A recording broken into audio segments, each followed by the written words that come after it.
Hello, everyone, and welcome to Dogs Unknown. We are really looking forward to this episode. I think it's going to be a lot of fun because it's all about breeds and breed stereotypes. Everyone listening to this podcast probably can immediately name your favorite breed or breed of dog right away. And generally speaking, the reason they're your favorite has more to do with just how they look. And it's because you're drawn to a certain set of character traits or qualities that you feel that individuals of that breed possess. You have a positive stereotype for your chosen breed, and you probably have stereotypes for lots of other breeds too, both positive and negative.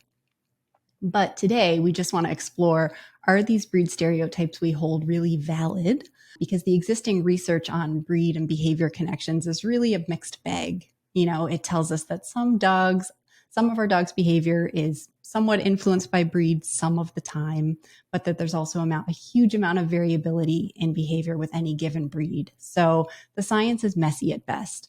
We thought it would be fun to take a look at what we as dog behavior professionals who get to work with thousands of different dogs of all different breeds every year, what do we think? Do we stereotype dogs based on their breed? And spoiler alert, the answer is yes, we do. But today we are joined by Suze Cullinan, who is a certified behavior consultant and the owner of Instinct New Jersey and Philadelphia. Welcome, Suze.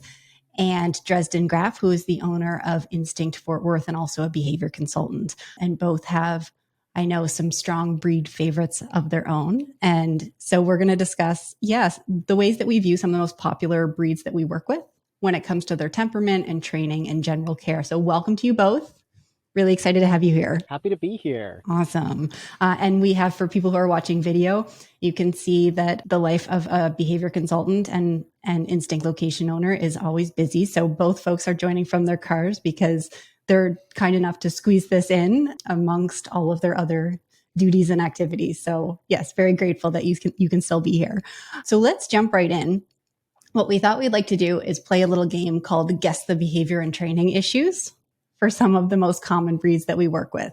Preface this by saying, we're just going to say it once, every dog is an individual. This is not a guarantee that if you have a dog of a certain breed that they will have these issues. But if you had an adult dog coming in for a consultation and the only piece of information that you had about them was their breed, and you had to take a guess at what the behavior and training issues were likely to be, again, based only on the dog's breed and the fact that they're an adult, what would you guess? So we're going to go through some of the most common breeds that we work with, and we're going to start off with German Shepherds. Dun, dun, dun. Reactivity to other dogs, to strangers, pulling on the leash, or fear behaviors. And Brian? German Shepherds. Definitely pulling on the leash. Mm-hmm. Pretty hard. They definitely bear down and can really pull. Leash reactivity, for sure, because we definitely see a lot of them. And we do see a lot that are leash reactive, but also can be playful with other dogs. So sometimes it can just be pure frustration and generally being opinionated and vocal about certain things. So I think a lot of people come in and they have a lot to say. So I think those would be the three for me. Yes. I think I would agree with all of those. Absolutely the leash pulling, absolutely the reactivity towards other dogs, some level sometimes of suspicion or reactivity around certain types of people. And yes, the screamy behavior, 100% frustration related barking and yelling and vocalizing is something we always know. And I love them to death. They're actually one of my favorite breeds, but we always know when we have a German Shepherd visiting us in the kennel, our kennel is so quiet, but in moments where dogs would vocalize, you hear that signature machine gun, like pop, pop, pop, pop, pop, pop, pop. And you're like, oh, there's a Shepherd here today. Yes. Or when we have the German Shepherds who are excited to come to Instinct to board or daycare, you can sometimes hear them coming from like a half a block away. Wow, wow, wow, wow. Yeah, 100%. That's a terrible impersonation, but that's yes. pretty good. So I think we're all on similar pages there. It feels like, and so everyone knows, you know, there's some overlap, I think, in all of our environments, but they're also quite different, which is nice. You know, Brian and I are working with dogs in pretty urban environments in the middle of Manhattan and New York City. Suze, you get a mix, I would say, of sort of urban and suburban dogs, and Dresden, fair to say, more suburban for you. Yeah. So it's nice to see. I'm always curious what part of this is environment. and what part seems to be a trend with breed. So with German Shepherds, we talked about the issues they're likely to have. What aspects of their personalities in your stereotyped view do you really enjoy? And what are you mindful of when it comes to training them? So like what types of motivators are you likely to choose, or, what are you likely to maybe avoid as a teaching tactic when you're first getting to know this individual? So what do you love about them, and what's top of mind when you're training them? Dresden, you want to start this time? Sure. Top of mind when training. This is kind of where that individual piece really comes in mind. I, as a behavior consultant, tend to see them fall on one way or the other, as far as being kind of that suspicious, fearful, or really low tolerance for frustration.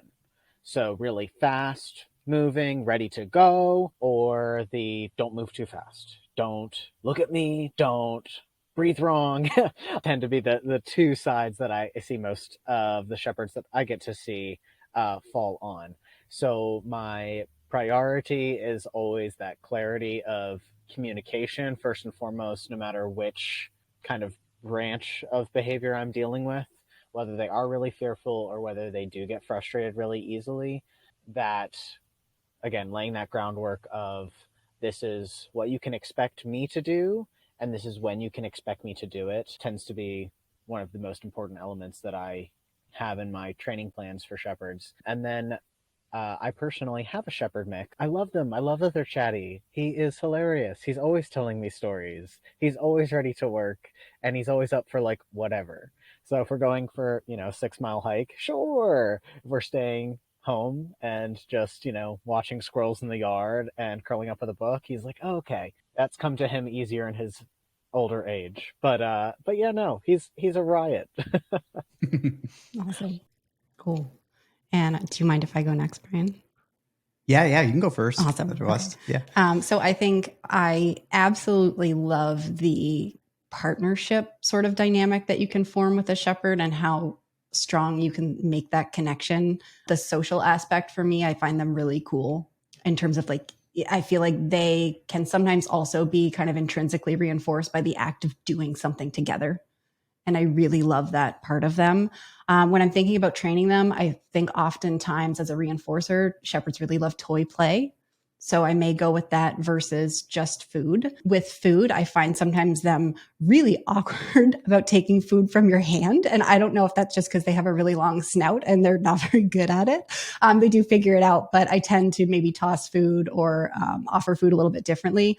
Definitely work with these guys on helping them understand what leash pressure means so that it's less frustrating for them when they feel it, but also getting rid of that pressure as much as we can. So I find with shepherds, I'm really quick to jump to like a longer leash when I can, so that I'm removing one of those key sources of frustration where possible. And then I do find with shepherds, I find personally, if I'm working through behavior issues, they're a breed who tends to do really well with giving some nice clear direction and teaching specific skills to do in certain scenarios versus just a more straight up classical conditioning approach where we're just sort of feeding them and trying to change an emotional response. It's like let's do this specific activity while we're learning to feel more relaxed and better about the situation. So that's my take on shepherds.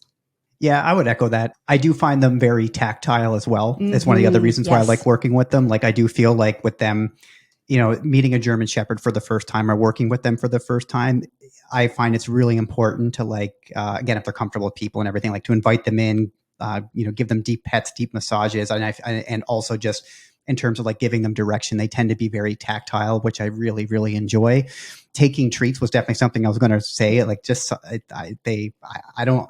For such like an athletic dog, wow, they're so bad at taking food out of your hand. Yeah, it's almost yeah, like they're drunk or something. I don't know. Like it's really awkward. So I would agree with that. Like a lot of them do it. And again, I love working with them. I also like the social aspect with them as well. Like they're definitely not pushovers, and not that should be pushing dogs over anyways, but they're not pushovers.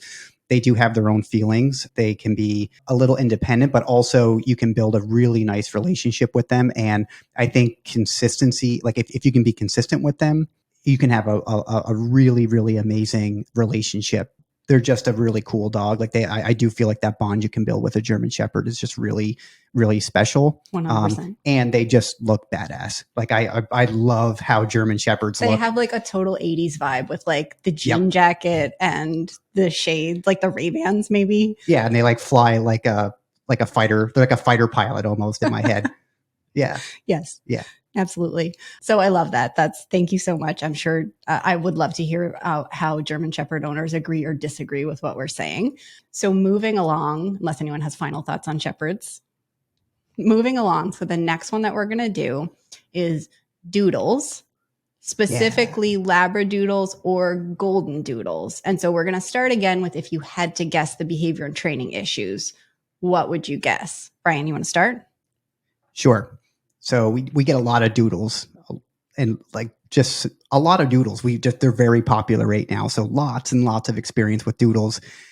I would say for Doodles, the behavior issues that I would be likely to see, separation anxiety comes top of mind. Sort of like a hyper attachment with the owner, or sort of sometimes, I don't know if I want to use the word unhealthy or insecure, like insecure attachment style for sure. And I think those are probably the two biggest ones. And then sometimes too, there can be some, I feel like some conflict, aggression, like some like resource guarding type behaviors as well. Thank you for sharing that. Who wants to go next? I definitely see a lot of the hyperactivity, the leash reactivity, the separation anxiety, and also more recently I've seen more of the resource guarding coming in more frequently on my list as well.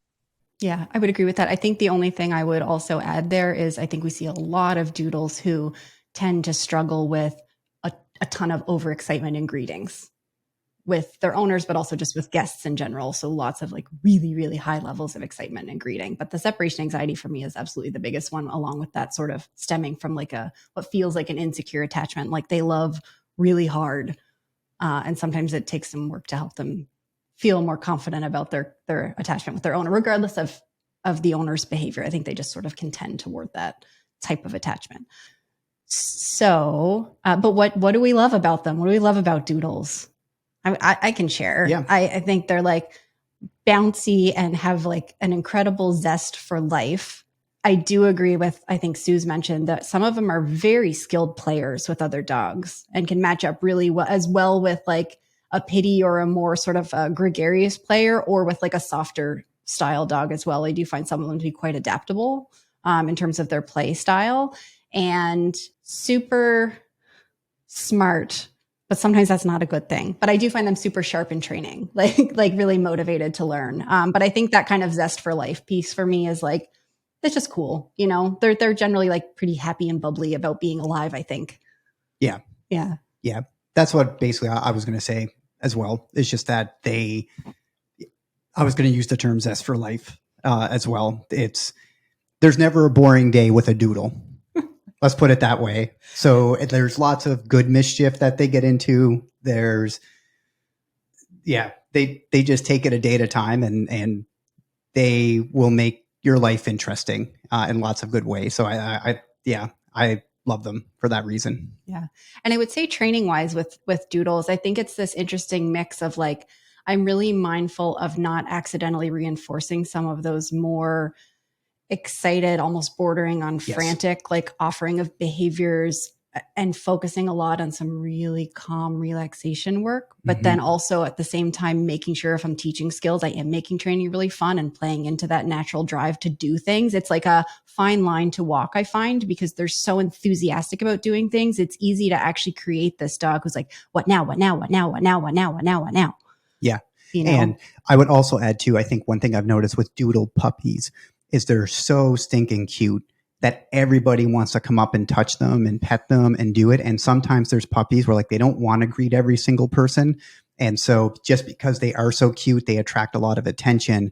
I think it's really important for Doodle owners, especially with puppies, to sort of be their advocate and create space for them when they need to. So like a healthy dose of socialization is always going to be good.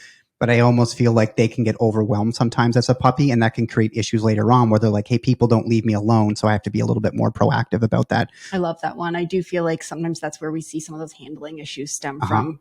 And they learn pretty early on because, again, they are really sharp dogs, I find, like Very. super intelligent, that they're like, hey, if I use my teeth to get this person to go away and won't stop touching me, that seems to be effective, those sharp, needly puppy teeth. But yes, because they're so like these little fried chicken puppies. They're just so cute and everyone wants to touch them. Yep. Yeah.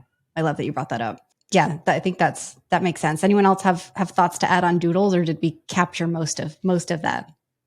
Well, I love that you phrased it as they love big, and I think that really does encapsulate the doodle. Is that they love life, they love people, they love doing things. In training, I do find that I do put a big emphasis on that calm and steady and bounce between a lot of activities. So, having quite a few things that we're training at the same time, but doing a couple reps and then moving on and doing a couple reps and moving on, because they are so wicked smart, and they like to do stuff. Just kind of keeping it moving, but making sure we add in those stops and sometimes the trick is just to wait. Is really important. I also love that you use the term wicked smart for all the doodle owners living in Boston, because we definitely have people who follow this podcast in Boston. So hope there's some doodle owners there. 100%. Yes. Good. Love that. So yes, that's a nod to our doodle stereotypes. It feels like so far there's a lot of overlap between our shared experiences. I'm curious to see as we get more into it where there will be differences. So next on the list, suspenseful pause, is Shiba Inus. Oh, yes. My favorite. Well, since you're really excited, Brian, would you like to start? Please. Okay, so behavior and training issues folks are likely to come in with. That one first. Okay. God, my brain is just so focused on what I love about them. I'm almost blind to any of the issues that they come in with. Because just for anyone, this is top of my list for a future breed. So whether it's getting a puppy or going through a rescue, they're so on top of my list because. And I support that decision. 100%. Yeah, all right. So I'll hold off on the good stuff. I will say I do think there can be resource guarding issues sometimes with the Shiba Inus, at least the ones that I've worked with. Also, handling issues as well. And that might also fall in the same category as the doodles, where they're so stinking cute. I do feel like they get handled a lot all the time. They can be leash reactive as well. So I would say those are probably the three that I feel like I sort of see. But definitely my last few cases of Shiba Inus, there's definitely resource guarding, handling issues, and leash reactivity, because I've had a few Shibas recently, and it was sort of those are the top of my mind right now. Interesting. Yep. Suze, how about you? So I will confess that I struggle with Shibas. So the things when I see a Shiba, I know, I'm the polar opposite of you and Brian. So what comes to mind when I see a Shiba on the calendar? Definitely guarding, and of course our view is colored because we don't see all the Shibas that are terrific, right? We see the ones who are struggling. So guarding, handling issues. We also see a fair number of Shibas and the people come in because it feels like the Shiba is fighting without warning at all. And what I love about the Shibas is that they are sort of reserved and stoic, but they do have this playful streak. When you find it, it's a blast. And I do think they give body language signals, but those can be fleeting and subtle. So for a lot of first-time Shiba owners, it's helping them understand, how to tap into the playfulness and how to recognize when they're uncomfortable. I love that. It's like, for as big as the doodle emotions and expressions are, the Shiba is like the flip side of that. So learning how to really listen and understand them. I love that you brought that up. Yeah, and it's interesting you bring that up, Suze, because then when I think about my last few Shibas and there was the handling and resource issues, that actually came up was about how subtle that body language is. Mm-hmm. So I'm really glad you talked about that, because I think you really hit the nail on the head with that one. Yeah.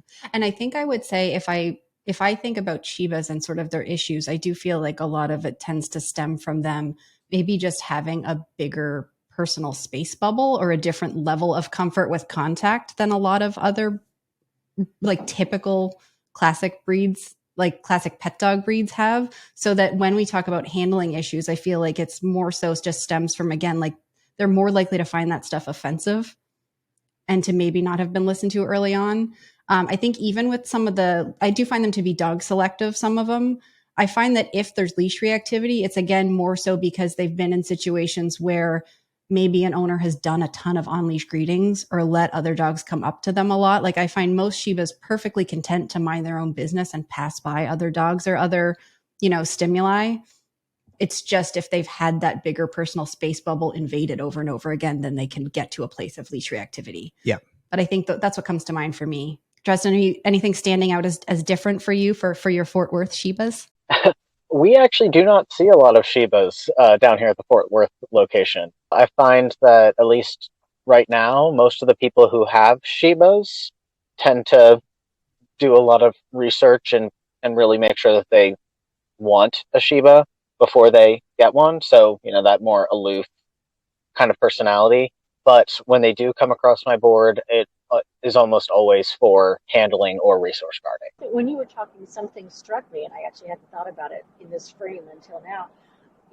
When I work with Shibas, even things like close proximity, just me existing close to them, it's almost as if we're doing cooperative care work, but for day-to-day living. And so what you were seeing about them, they have a bigger space bubble. I think that just really resonates. Yeah. So I know, Suze, you already shared a little bit of what you love about them, which rings totally true, but we'll hear again. So what do we love about Shibas and what do we keep in mind when we're training them in terms of, reinforcers or things we avoid? Yeah. Brian's like biting his tongue. You can go ahead. Okay. Well, Shibas are way cooler than I'm ever going to be. Like I just feel like they're way cooler than any of us are ever going to be. Yeah. And they walk around with I feel like they walk around with like cool sunglasses and I sort of picture them as like this really kind of hip musician that's like walking around. And I really like them because they sort of give you like that. They're not really looking for, I feel like they're not looking for a traditional leader that we kind of think about in terms of dog training. They're sort of, it feels more like a, cooperative. I don't even know if cooperative is the right word. It's like you're in this life together. And I think with them, it's really important for them to realize that like you're on their side and we're going through life together, as opposed to like, I'm going to be giving you a whole bunch of direction and sort of looking out for you. Like I don't get that vibe from them. It's just sort of like, hey, I'm here to kind of help shepherd you through the world and make sure that's comfortable. And I feel like with Shibas, you kind of have to earn that. I always want to be careful with the word respect, because I'm not talking about the way people think about respect in sort of traditional dog training. I just mean more like, are they going to be likely to take your input? Humans don't assume, or Shiba, this is, I shouldn't say this. I find that Shibas don't assume that all humans are competent. Right. Where some breeds do, right? Like some breeds just give you the benefit of the doubt that you're a human and you must know what's going on. And Shibas are like, you prove it to me. Yes. And I love that. Yeah. Like I absolutely love that. Like I started out, like I have to earn all of that. Mm-hmm. And for some reason, I just find that really cool. And I think it's just because they're so unique. They are totally comfortable just being a Shiba and being a dog. And they know we're humans and they can have awesome relationships. But I really do feel like it has to be earned. And I find every Shiba is sort of unique in that way, and sort of how you partner with them in life is like really, really cool. So I absolutely love that. I love the way that they play as well. Suze, you mentioned that when you unlock that like playful part of them, it's the best. It's the best. And scritching them. I love how you're describing Shibas as they don't automatically assume because you're the human, you know what you're doing, and that in a positive sense is really the best description. What you guys are just talking about are Shibas. Yeah. And I absolutely love scritching them, the ones who like it kind of like down by their butt and their tail. Like I love doing how they sort of like lean into you and do that. Like a bear scratching their butt on a tree. Yeah. So I just find them very special, and I really hope I have one someday. So I'll leave it at that. I love all of that. What do I could add to all of that, but I think it's a lot of what folks have already said. So what do we keep in mind when we're training Shibas in terms of sort of, motivators or things that we're mindful of? Anyone want to jump in? So I'm not sure I can describe this well, but I feel like with Shibas, you never want to keep repeating a cue to a dog, but that's like a hard no for a Shiba. To anthropomorphize it, they're like, I heard you. I'm thinking about it. So the quieter of a handler I am with them, the better. Yes. Yeah, I think that's very well said. I think there's some breeds who find the activity of performing those skills very reinforcing in and of itself sometimes. And Shibas, I feel like, are less likely to be in that camp. So it's more just about, really, I do find with them, it's about like life skills, and you use certain cues when you need them, but otherwise it's just kind of like, how do we coexist and move through this world peacefully together? And like, oh, let me show you where your mat is. Let me show you where your bones are. Would you like to go for a walk today, sir? Like, it really is, less about that repetition. I feel 100%, Suze, I would agree with. Yeah. And I'll also just kind of reiterate what Sue says. Like, I feel like you have to be so proactive about creating space for them. Mm-hmm. So both like around, and when you mentioned about leash reactivity, sounds like I don't think they're leash reactive out of the gate. It's like when they have their space invaded a lot, then they're like, okay, I'll take this into my own hands and be proactive and scream at dogs who come near me. Yeah. It seems like their default is, I'm happy to mind my own business. Yes. But if everyone else isn't able to mind their own business, I'll take matters into my own hands and just sort of create some space for myself because it's important to me. Yep, exactly. Yeah. And they don't really seem to have an issue going down that path, but I don't think it's their first choice for a lot of them. I would agree with that. Yeah. Yeah. Good. I love that. Well, that was a little bit of a love fest. Yeah. But I just love hearing the overlap, but also maybe the little points of difference. So next on the list, I'm trying to choose randomly here. Okay. We're going with Pitties. Yeah. Pit bulls. We all work, I know, with so many. Brian and I have Pitty mixes. Suze, I know you do. Dresden, I know you work with a ton of them. I don't know if you have had one in your life personally. But I know like the experience we all have with them is, Pitties are so common. So before we get into all the things that we love about them, what issues do you expect a pit bull to come in with? Dresden, you want to kick this one off? I know I say it a lot, but again, leash reactivity and just that really intense leash reactivity to like the point where we think we're doing fine. Yeah. Oh, go ahead.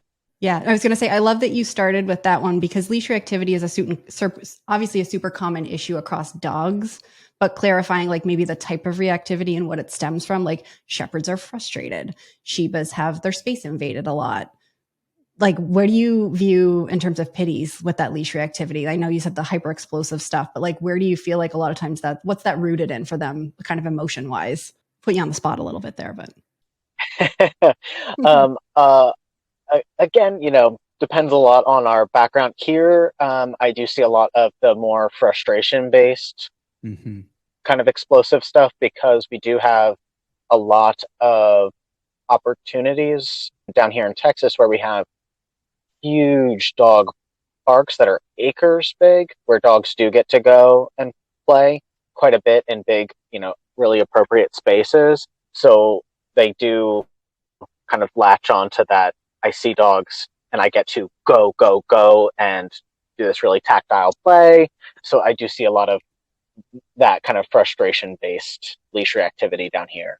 Cool. Suze, how about you? So we all know I adore Pitties, so I'll put that right out there. This is going to be one of my favorites. When I see them on the calendar, I think over-arousal, jumping, mouthing, not biting, but mouthing. And I also joke they want to slam into you to say hello. So those are some of the things people, they love their Pitties, but it's like, really, could we take it down a notch? So that's sort of how I think of pit bulls in general. Like you guys, I also have one, adore them.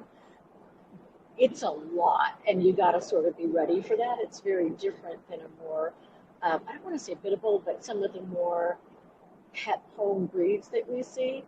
I also wonder, quite frankly, that we do have a lot of Pitties in New Jersey and Philadelphia, and unfortunately, a lot of them end up growing up in shelters and might get returned a time or two.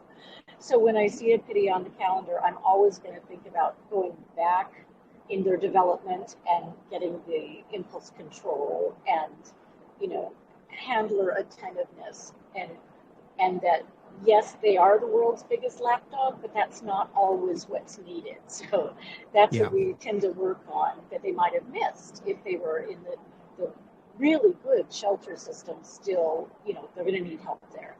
Yeah. I love that because that speaks to environment too. Because if I think about most Pitties that we work with, I would say 90, I'm not exaggerating. Like we've probably, there has to be close to 1,000 Pitties that we've worked with over the years. And the number that have come from breeders versus come from rescues is like, it's almost all from rescues. It's very, very small that have come from breeders. And so like, we can't ignore that fact that like, if you're growing up in a shelter, been in and out of a shelter, like that can be traumatic, no matter how well run the shelter is. That's not to throw anything at shelter rescue people. Everyone's doing their best and there's lots of good ones out there. But I think that's really important, especially when you pair that with, like you said, Dresden and Sue. I think that like really low frustration tolerance, really they can get over aroused very easily, and you sort of combine that with sort of a lot of early life instability. I think it can lead to things like the leash reactivity and things that we're talking about. But yes, they're very prone to, like, because they have that high arousal, they love life. They're kind of like, they kind of feel like a frat guy to me sometimes. Like they're just sort of a little like in your space a lot. That's why part of the reason why we love them and why we have them. So, but I did want to put that out there that I think I agree with, like the high arousal, the low frustration tolerance. And I think coupled with a lot of them, I think have a lot of instability in their early life, like definitely plays into that. Yeah, I would agree with that. I would say it's almost like our stereotypes of Pitties that we have are really our stereotypes of Pitties who've been through a shelter or rescue system. Yeah. Versus, because that's just the majority of who we've worked with, which I think is not the case with a lot of the other breeds that we've spoken about already. Right. So I think I love that you called that out. I feel like totally agree, like the proneness to sort of over arousal. Suze, I love that 100% those like over the top greetings that are accompanied sometimes by, they are like they're mouthy, they're like, they like to put their teeth on things. They love to play tug and things like that, but that can come out in some over arousal in greetings as well. And certainly that more explosive type of reactivity. And then I do think we come across a fair number who are dog selective, right? Like they have certain profiles of friends who they can play with. And that's pretty common for adult dogs anyway. But that is a recurring theme, I think, in some of the Pitties who come in, is they're a little bit more selective about who their dog friends are, or sometimes just their play style, truthfully, is not acceptable. To a lot of other breeds, and maybe that's where we're selective about who they play with and who's a good match. Because that high level of arousal can get them in trouble. Yeah, it can. And I do want to point out that like some of our best helper dogs in terms of like socializing with other dogs and being like a peacemaker and helping us with play groups and dogs learning have been Pitties. Yeah. So I also want, again, when they're good, they're fantastic. When they're just amazing because they're able to handle a lot of different play styles. If they play, they tend to make, especially younger dogs, they can kind of influence their play style to be a lot more loud and guttural and those types of things. So they can't have that. But I do want to point out, I know we're not caveating every breed, but I do want to point out, just because we're all, I think, a little sensitive to this breed and stereotypes, that some of our best helper dogs have absolutely been Pitties. Yeah. And I would pay almost anything to have them back. Some of the ones who have passed away and passed on, because they were just so incredible. Yeah. So I wanted to throw that out there too. For sure. And truthfully, I mean, for being fair, like I think most German Shepherds are dog selective, and I think most Shibas are dog selective as well. Exactly. So yeah. Okay. And then I think we've talked a little bit about what we love about Pitties already, but maybe not extensively. So maybe we can go into that. Suze, let's start with you, because I know you're a huge fan. What makes your heart melt about pit bulls? They really are snugglers, at least in my experience, both with the dogs I've trained and the Pitties I've owned. And there's a sense of a clown in them too. They can get so silly, and to see this big, imposing, big head just really wanting to play with their person is one of my favorite things about Pitties. Love that. Dresden, how about you? What do you love about them, and what do you keep in mind when you're training them? I do love how much they love their people. And I do love how funny they are. I do enjoy humor in dogs quite a bit, obviously, since I've mentioned that a few times now. But Pitties that I know definitely, I feel like they know when they're being funny. Especially like, when we're doing agility training and stuff, like once they get people laughing, oh my goodness, are they off and continuing on their That is shenanigans. so. Yeah, they just they bring a lot of joy into life. And then as far as keeping in mind with training, they are a very like physical breed. So I do use a lot of movement either with toys or with personal play or with the way that I deliver food. So they have a lot of outlets to put all of those like big feelings in productive places. Cool. Yeah, that's great. I think I totally agree with the tactile piece. Yes. I think I love helping give Pitties like physical affection, but being mindful of people tend to want to like thump these guys really hard because they're like a big, blocky, strong dog. And I feel like a lot of them don't actually love that all the time, but those sort of like deep massages are pets they love. So tactile, hands-on sort of attention in the right moments, not if they're super highly aroused, because at that point I'm just going to amp them up more. But I do find a lot of them really value that. I'm also really mindful of doing relaxation work with Pitties as well, doing lots of like, let's slow down and learn to slow our heartbeat, because I feel like pit bulls are sort of like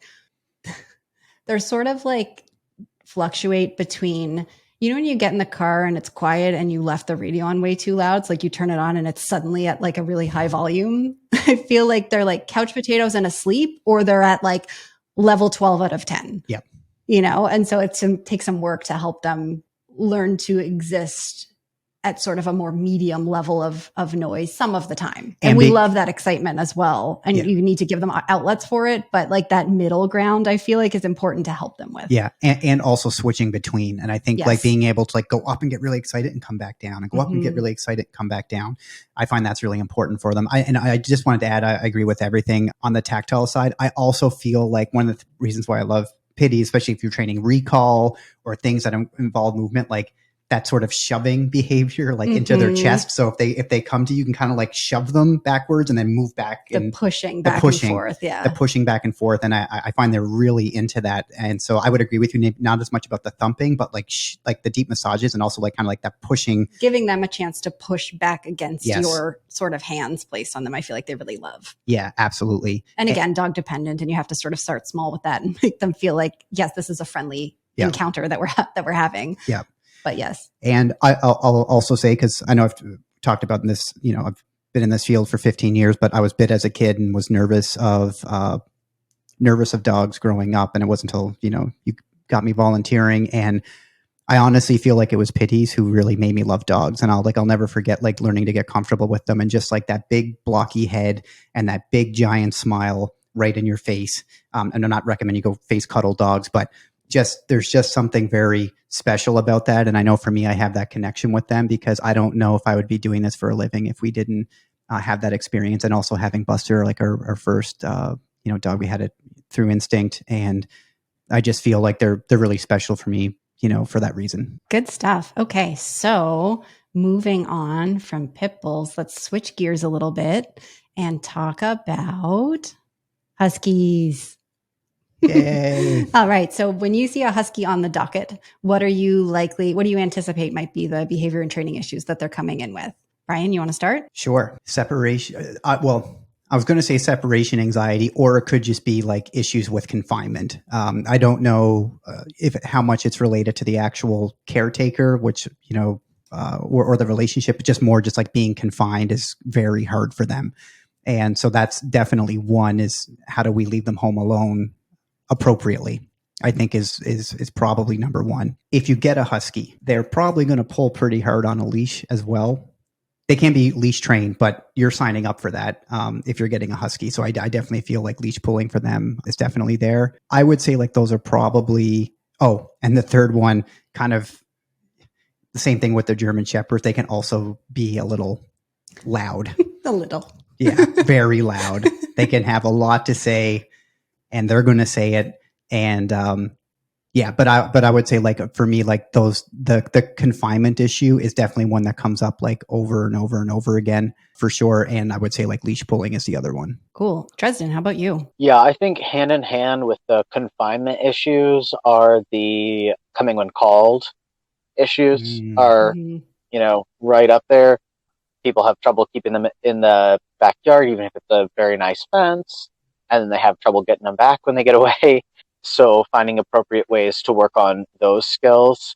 And then I have had to pull on all of my creative resources with Huskies to find, leashes that will stay on.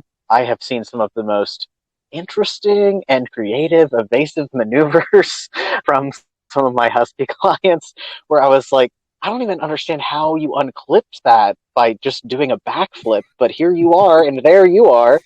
So like working on a double leash system and finding some safeties that have definitely they've been challenges that no other breed has given me.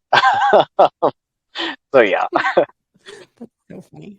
I love that. Suze, how about you? What issues are you expecting with a Husky? I totally agree. Almost always there's a negotiation that needs to occur in terms of being on a leash and appropriately on a leash. So I feel like they just meet the world full on. So nothing is a given with them, and they love to talk about everything, which I personally enjoy, but they can be loud. So I tend to look at, are they able to settle? Are they able to stay mindful of their handler when they're on leash? Things like that. Yeah. Yeah. And I think the only one I would add there that I do find I see if a Husky's coming in for behavior help. So again, always caveating with that is I do find that some Huskies can have some handling issues.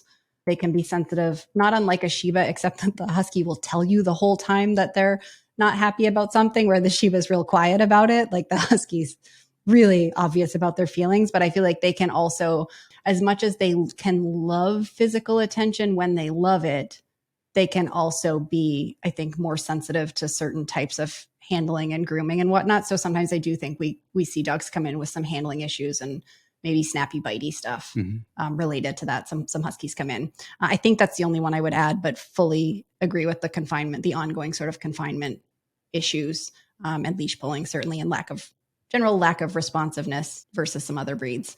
So what do we love about them? These are up there with Shibas as one of my favorite breeds ever. Yeah. And I don't think I'll personally ever own one because my own, truthfully, like energy level doesn't match what I would need to give them for them to be a happy dog. But wow, I love when they come in, and I'm always one of the first ones to be like, do you need help with so-and-so? If someone's working a Husky, just so that I have the opportunity to, they're like, no, I'm good. Are you sure? Because they're just like, there's something magic about a Husky. Yeah, they're majestic. And it's like a connection you get to have. It almost feels like you're getting this secret little connection with a dog who's like just a little bit more than a dog. Mm-hmm. And I don't mean that dogs are enough as they are, but I find something really magical about them that's not very clearly stated, but I love their body language and the way that they kind of curl in and engage in play and how expressive they are about certain things. Like it's a really special experience to connect with a Husky. And I would say they also don't assume competence. Yeah. With humans. Yeah. And like that haunting howl that they do is, and they're more likely to do it, I find, than other breeds as well. But that it makes the hair stand up on the back of my neck for sure. Mm-hmm. We see it in New York City sometimes because they howl back at the fire trucks or the ambulances, because you'll have like a Husky and you're going out on a walk, and the fire truck will go by and they'll just start howling, and everyone turns and looks at them, and they're usually smiling and laughing. It's not like a nuisance thing. I think most people like that, but I do love that as well. Mm-hmm, definitely. I think like Shibas and like you mentioned, Suze, with Huskies, I'm really mindful about not doing repetitive stuff when we're doing skills training. It's like, let's show you what this is and how to do it. And let's be really mindful and judicious about when and how we use those skills. So I feel like they're typically not a breed who finds the act of, sitting 12 times, especially rewarding. So certainly that, I think using movement and giving them the opportunity to engage in some like chase type behaviors, like things like a flirt pole, sometimes can be really helpful for a Husky, depending on their motivation to like chase and grab little fluffy things. And again, tactile in the right way. I feel like having the opportunity for them to invite and initiate contact with you can be really, really rewarding. I find like I'm mindful about not just reaching into their space to pet them. Yeah. Which some dogs are really happy about. And it's generally a good idea not to do that with any breed, but I feel like they can be more sensitive to it. But can love the opportunity to be invited in for like pets and cuddles. Mm-hmm. Does anyone else have other thoughts on what we love about Huskies? Dresden? Well, I find that they are like, training them is very, conversational. There is a lot of back and forth. And when one is training a Husky, you definitely want to make sure that the function is there of like, hey, I'm asking you to do this so we can do this. And they're not just going to do it because you've asked. Very rarely is that enough of a motivator for them. But I love that you kind of do have to, earn your way into that, their little trust circle of, are you someone that is worth listening to? Do you have good advice? And also, I love how over the top they are with their, place. Their play is very exaggerated. Is what I'm trying to say. Mm-hmm. And I love that because again, it's silly and they, display their emotions so well when you are invited into that circle. And, nothing beats getting to watch a Husky like really book it when you get the chance to like rent a field with them and just watch them go. You could tell it just feels so good to them and they're having a great time and everything about them just exudes joy. I love that. Yeah. Suze, do you have additional thoughts to add about Huskies? No, just really agree with everything y'all have said. And I've learned to really enjoy sort of that zany sense of humor they have. Okay, so last one that we're going to review today, and I could do this for days. Yeah, we might need a part two. We might need a part two. So if you're disappointed that your breed wasn't included, certainly shoot us a note and say, like, complain so that we can justify doing part two. But last on the list that we're going to talk about today is Chihuahuas. Chihuahuas can get a bad rap, right? But also are, I think, very loved and super popular. And we do have the privilege to work with quite a few of them at Instinct. And I'm putting this out there right at the beginning that I love a Chihuahua. Yep. I think they're also a breed that I feel like I've said this all day. Maybe this is why I picked this list of breeds, right? But I could so own a Chihuahua. Before we get into all the reasons that we love them or that I love them, I guess. Let's start with what types of issues might we be expecting to see, behavior or training issues, if someone comes in and you just see Chihuahua as the breed. Who wants to kick this one off? Have any? I'd love to, since I accidentally found myself with a Chihuahua who I adored. So, and I say this with love in my heart. When I see a Chihuahua coming in, I'm like, okay, who are they biting? Because for a variety of reasons, most of which, by the way, are fair, a lot of Chihuahuas I've seen go straight to a bite. And we could get into an hour of good discussion about, why does that happen? Do they feel hurt? All that kind of stuff. But I do see that biting other dogs, people, whatever, not with an intent to cause damage, but more as a communication. I see that a lot with Chihuahuas. Yeah, I feel like there's a lot of handling issues with Chihuahuas, like whether it's like vet visits or grooming or clipping nails or picking up and doing those sorts of things. And I do feel like that goes back to, again, when they're puppies, are they being picked up too much? Are they, being exposed to way too many people, handling them in ways that's not fair? I also just sort of feel like with Chihuahuas as well, kind of in terms of that sort of, and I sort of feel like it's like defensive biting almost. It's just like make the hands go away, make this stop. Yeah. So just sort of like that defensive biting that I think, can happen a lot is, I feel like, a lot of times people say Chihuahuas they think they're big or they don't know how big they are. I think Chihuahuas know how big they are. I really do. I think they know they're tiny. I think they know that they are way smaller than other dogs and they can get trampled on. They're way smaller than people.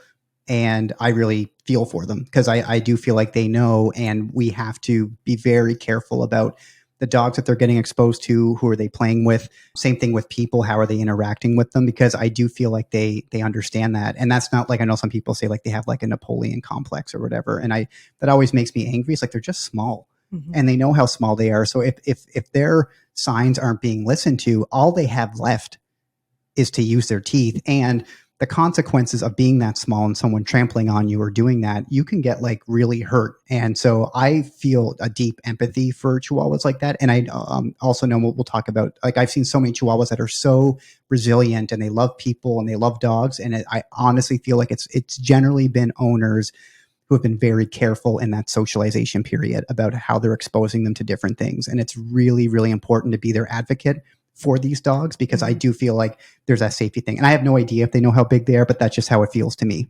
Well, I think it would be reasonable to assume that on sort of a evolutionary perspective, and I know it's a little bit odd because we're talking about artificial selection in a short period of time here, but you'd think there'd be some level of kind of like biological preparedness that would help you in saying, I'm small, you're really big. Yes. The damage you can cause me is quite significant. Yep. You know, that we would be set up, they would be set up just as like, you know, a sentient being to recognize that. I would agree that, like, I think that also the other thing that happens, because I would agree, we do see like snappy, bitey behavior very often. I think also some like fearful behavior quite frequently with Chihuahuas, again, potentially because the world is very big when you're that small. I also think one of the realities when you're that small, and this speaks to, again, environmental and life experience influence, is people don't hear your whispers or you're talking at a normal voice. I'm saying this is like a, you know, people don't hear from a Chihuahua what would be the equivalent of their whispers or they're talking at a regular voice.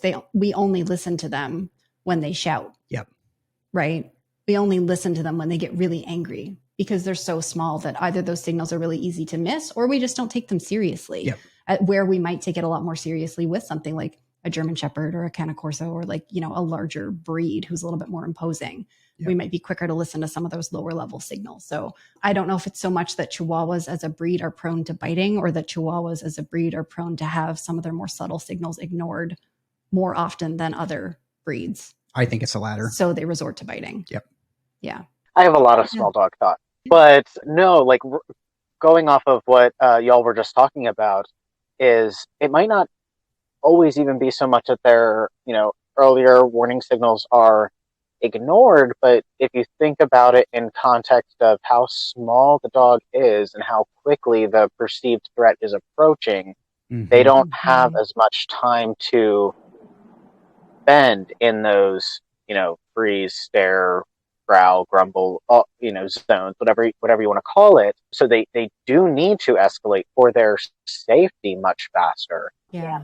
The size of the threat is different to them than it would be for a bigger dog. Yes. So the response they have to give is different than what it would be for a bigger dog. I love that. Yep. Yeah, and then I see a lot of very clever small dogs compensate by beginning to growl much louder, much earlier.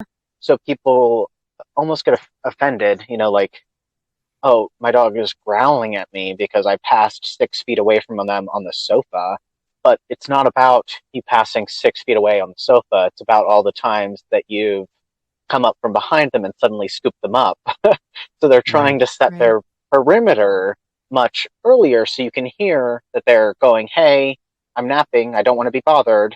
So that's another thing that I tend to see a lot, is that, you know, when they do growl, people start to just see it as, oh, he doesn't mean it, or oh, this is nonsense information, where the dog is really trying to establish a boundary that the person can understand. I love that. It's like it can appear as them being overreactive or like, what on earth is your problem? But they just, again, they've had to learn how to communicate louder and sort of earlier in the process. Yeah. I love that take on it. I think me too. That's fair. I think it's super accurate. Yeah. Cool. And then, so what do we love about Chihuahuas? Because it sounds like we all have a certain affinity or fondness for them. And what do we keep in mind when we're training and working with them? You know, what I love about them, and Sarah and Brian had met my Chihuahua Frankie, they have such, in a positive sense, big personalities. And Frankie made me laugh more than almost any dog I've had. And he had a particularly strong personality, which I loved. And I had not had a dog as small as him when I adopted him. What I try to keep in mind when they come in for help is that there can be a disconnect between what the Chihuahua needs from his or her human versus what the human feels a dog that small needs. So I tend to try to really make sure we go into that. Yeah, I think that's fair. On a very practical sense, I would say from a training perspective, I'm really mindful of making sure that they're warm enough. Or if we're doing things like teaching downs or working on stays, like, do you have a nice cozy bed? If we're going outside, do you have on a coat or a sweater? Because they just get cold. And I feel like that can really impede them performing certain skills because they're uncomfortable. Yeah. So that's on a very practical level. I guess I skipped to like, I also just love I love when a Chihuahua knows that you're a safe person who listens to them. They're so social and fun, and they will like curl in and initiate contact with you and little pets, and you do the little, the little wiggly spider fingers at them, and they come in and play. And playing like bitey fingers with a Chihuahua we're probably not supposed to do that, but like it's so much fun if you put it on cue and it has a clear start and an end. And yeah, so I think I love the social aspect of them. Like I love how sort of playful they can be. And I also love that truthfully little, like having a little mini hot water bottle who wants to come snuggle up into you if they're doing it from a place where they're calm and comfortable and just want to be close versus I'm scared and you're my only safe haven in the world. Yeah. Like I think if you get them to that point where they're just like, I love being close to you and I'm also confident and comfortable in the world. I love that part of them, the snuggle part of them. And they're so smart. I find them super, super intelligent, very highly trainable, especially if you're doing like, traditional training, tricks training, any of those things. I think sometimes they have a reputation that they're not smart just because I think, again, just sort of how they've been nurtured, I think a lot in our culture, but I find them, I agree with everything you said, but I just find them so intelligent and extremely fun to train. Like they can be so engaged with you and love to learn new things. So I also love that about them. And I would say a lot of times when we see Chihuahuas who are struggling with responsiveness, I do come back to that physical comfort thing. I agree. I do feel like that's a significant component in helping them become more responsive to certain cues, as they're like, more so than say a dog with a longer coat who's bigger and just has more body heat. They're like, that floor is really cold. Yeah.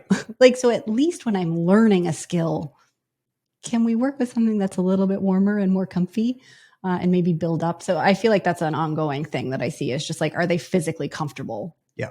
Yeah. So I'm definitely mindful of that. Dresden, do you have other thoughts about, and Dresden is, I guess we should have both said at the outset. So Suze is, if we're talking about personal breeds, Suze, you're a Dobie girl.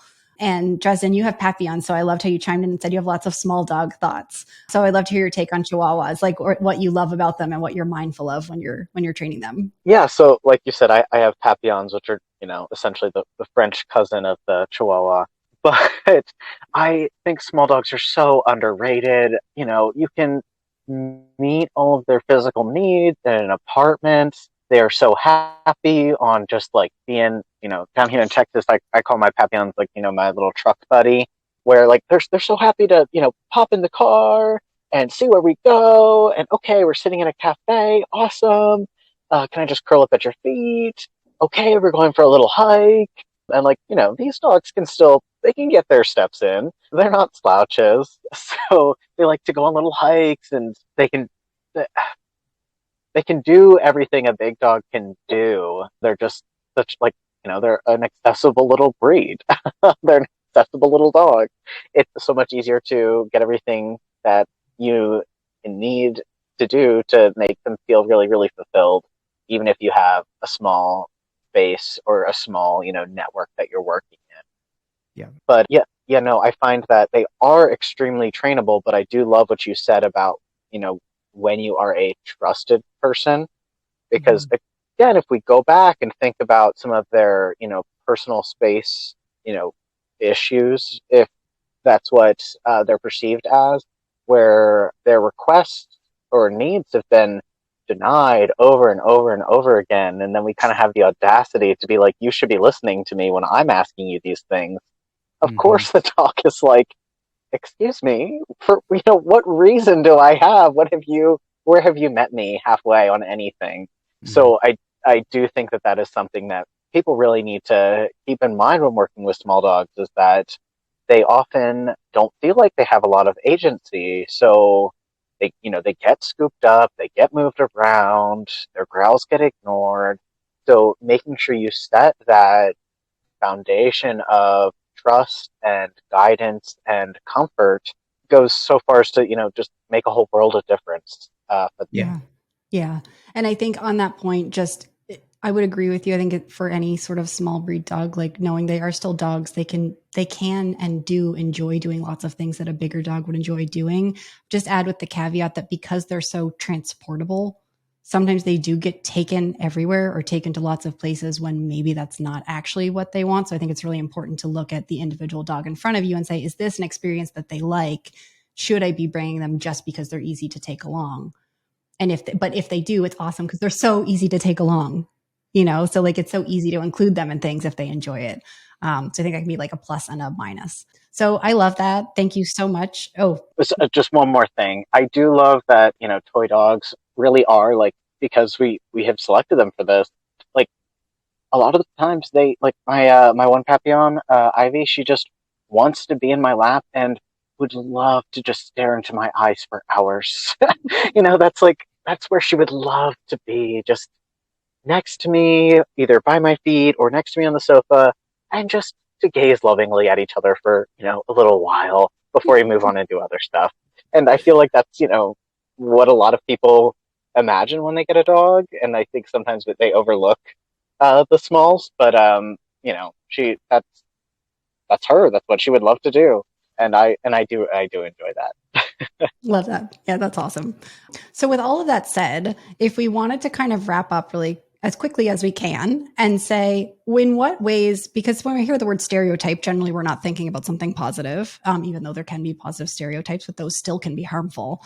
In what ways are our own personal breed stereotypes helpful? Like in your work as a behavior consultant with everything that we just spoke about, in what ways do we find that it's helpful actually to have these stereotypes in our work with clients? Brian, you want to start? Yeah, I think stereotypes can be helpful if they're based on a broad range of experience and sort of with all the caveats that we know that they're individuals and everything. But I do feel like it can be a shortcut for us to sort of identify how we can give them the best life possible.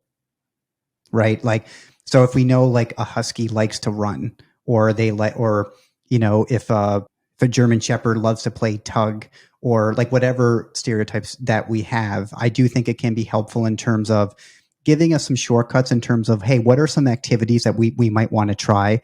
What are some things we have to do with the environment? What are some things we have to do in the relationship to sort of give us a shortcut and sort of have a smaller list of things to choose from to sort of move them forward? So I think that is, and I know it comes in handy quite a bit. Is it always going to be accurate? No, and you have to be aware of that. But I sort of feel like having that shortcut to get to a better place is a way that I sort of tend to use that, knowing that, again, looking at the dog in front of us and everything's going to be there. But I do feel like there are some similarities, both in terms of, again, some of the issues we talked about and how we might want to approach the issue, because I think we've seen like what's motivated that over time and how we can get to a place where we can, I think, be accurate and efficient with how we move forward. Yeah, I think that's well said. I think it's like, it can be a nice shortcut. A stereotype of a breed can be a nice shortcut to say, what might this breed be likely to find reinforcing? What types of scenarios and situations might they be likely to struggle with? And then I think the other thing as well is it can also help us. This is a tricky word, normal, but like, what does their behavior fall in a typical range of what might be considered normal for that breed? Because what looks like a quote unquote normal level of sort of baseline arousal for a Jack Russell is very different than for like a Newfoundland. Yes. And so if we're measuring them all the same, that can put us in a tricky situation. We're saying like, oh my goodness, like your Newfie is, feeling depressed. If you've only had Jack Russells and that's your reference point, you're like, nope, they're fine. They're operating as they should be. So I think that sort of reference point of what would be a normal range of behavior for that given breed can be helpful as well for when dogs might fall outside of it. Yeah. So yeah, I would say that's sort of the helpful component for me. Suze or Dresden, do you have other thoughts on where they're helpful? The stereotype can give you some ideas about two things. maybe how the dog likes to learn, but more and more, as I look at this, to me, the stereotype is helpful in knowing what the owner is expecting, right? Why did that human choose that either physical appearance or breed or what have you? They have an expectation built in. And when there's a mismatch between how the dog actually is and the expectation, that can cause a lot of confusion. So that's the way I find stereotypes helpful. I do really like that it's a, like a shortcut, and I use it that way quite a bit. And I absolutely agree with that kind of falling within normal range. It gives you a good, kind of parameter to look at.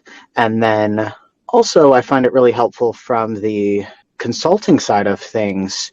If someone is new to a breed and they're really worried about a behavior, to be able to go, hey, it's okay. This is within the normal range of what I would expect to see from, whatever breed that you have. I find that really helps set people at ease and helps them feel like they're not alone. Yeah, I love that. I have found that to be a super helpful piece as well, is helping people understand like, yeah, no, that, that's the behaviors that we're seeing are something that we might expect to see from an Australian Shepherd. And here's what we do about it and how we help them based on who they are as an individual, but also as a breed. So I love that. So on the flip side, this is a big question, but we're going to get through it as quickly as we can. In what ways are breed stereotypes harmful on a macro level, but then also kind of on a micro level? I think macro, we can all think about things like breed-specific legislation and all the harm that it does and how wildly inefficient it is at actually limiting public or aiding public safety, because it's just these broad sweeping generalizations about behavior that are often inaccurate at best. So, I mean, that's a big one that comes to mind for me on a macro level of breed stereotypes. Are the harms of breed stereotypes, but are there other things that come to mind that are really harmful about people walking around with these stereotypes of breeds? Yeah. I mean, one thing I'll definitely add in I feel like I tend to see this a little bit more with like newer trainers or behavior consultants. So not so much the more experienced folks, is like the stereotypes can almost be used to like excuse behavior. So it almost becomes like, oh, well, you have an Australian Shepherd, so they're going to chase and herd and nip kids and kind of like throw their hands up in the air. And it's like, that's what you have. And I sort of feel like I see that. So there's a fine line to walk between like knowing that, hey, yeah, this is typical, but also, hey, there are some things we can do to move forward. So I feel like that can be the case. Or sometimes people can just use breed to sort of excuse certain behaviors. And I appreciate that people are trying to use the breed to understand certain behaviors, but I feel like sometimes it can be limiting. The other thing as well is, again, knowing that everyone's an individual. Sometimes those shortcuts that we could take can actually be harmful for a particular dog. And that's why you always need to have that lens on of, okay, I have some shortcuts I'm going to do. If we're going to try these, how do we help the owner know when that's not working or that's not appropriate or that's not an activity that they like? Mm-hmm. So I sort of feel like for me, that's where there can be like sort of like limiting or like where they can potentially be harmful. Yeah. I think stereotypes in general are always going to be most harmful when they're rigid. Yeah. Right. Like if they're used as sort of a flexible starting point for making an educated guess about something when it comes to a dog's breed, great.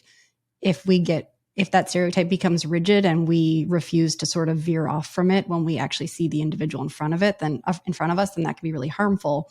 I think what comes to mind for me as well is I think it's also really easy for dog owners to get written off when they share concerns about a dog's behavior that might be quote unquote typical or expected of a certain breed, but they're happening at not a typical intensity and frequency.